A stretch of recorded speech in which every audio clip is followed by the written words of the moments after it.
ज़रा सोचिए कि आज़ादी का 78 वर्ष हो गया, 78 साल हो गए आज़ादी के। अभी भी हमारी मानसिकताएं और अभी भी हमारी दिमाग जो है वो एक गुलामी की तरफ है। अभी एक आईपीएस अधिकारी जो 2001 बैच का आईपीएस अधिकारी हैं, उन्होंने अपने चंडीगढ़ आवास पे गोली मार करके हत्या कर लेते हैं। क्यों? क्योंकि एक वो दलित समाज से है। गोली मारने का मेन मकसद है कि वो दलित समाज से थे,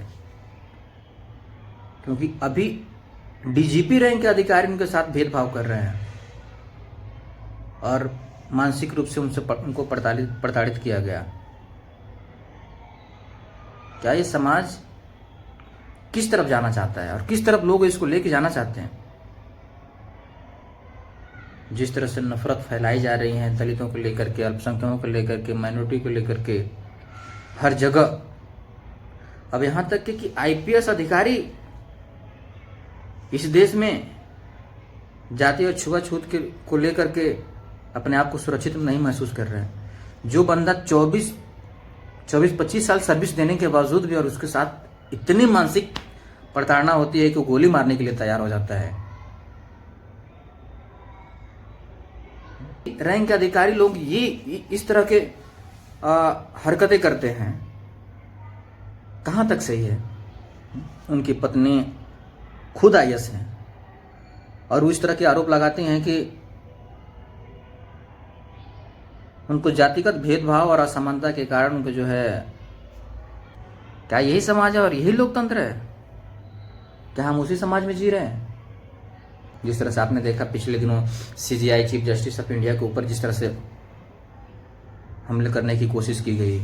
अभी आपने बरेली का घटना देखा कि एक दलित समाज को पीट कर मार दिया गया। अब एक आईपीएस अधिकारी जो इतने काबिल लोग होते हैं, इतने प्रतिष्ठित लोग होते हैं, इतनी उन लोग की मेमोरी और सोचने की कैपेसिटी इतनी होती है, वो लोग अगर प्रताड़ित होकर के अपने आप को गोली मार ले रहे हैं, तो आम लोग और आम जनता कैसे अपने आप को सुरक्षित और सेफ महसूस कर रही है? फिलहाल उन पे एक टीम एसआईटी का गठन हो गया है और जांच प्रक्रिया शुरू है। बस वही आपको पता है कि हाँ, जांच कैसे होती है, रिपोर्ट कैसे आता है। जैसे जांचें होती है वैसे रिपोर्ट आता है। कुछ दिनों में आप लोगों ने देखा है कि क्या रिपोर्ट जिस तरह से लोग अपेक्षाएं रखते हैं उस तरह से आती है कि नहीं आती है, कि पार्टिकुलर एक समुदाय और एक समाज, एक राजनीतिक पार्टियों के लिए आती है।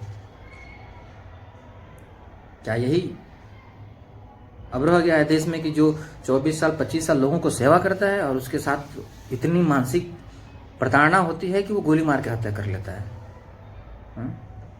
और वो इतने काबिल, इतने सक्षम और इतने एजुकेटेड लोग अगर उनकी मानसिकताओं को, उनकी मानसिक संतुलन इतनी प्रेशराइज करके बिगाड़ दी गई थी, तो उन्होंने गोली मारने के लिए तैयार हो गए और अपने आप को गोली मार। और 16 लोगों को नाम उन्होंने मेंशन किया है और ऐसे ऐसे अधिकारी जिसमें खुद डीजीपी हैं, उस आरोप में खुद डीजीपी शामिल है और 16 लोग जो है उसमें आईएएस और आईपीएस रैंक के अधिकारी हैं।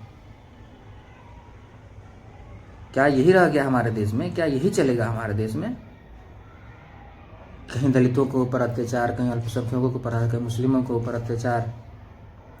अब यहाँ तक अब सोचिए आप कि सीजीआई के ऊपर इस तरह से हरकत हो गई और एक आईएएस आईपीएस रैंक के अधिकारियों के साथ अगर इस तरह से मानसिक प्रताड़ना झेलना पड़ रहा है। क्यों? क्योंकि दलित समाज के लोग हैं। देश में कानून व्यवस्था है,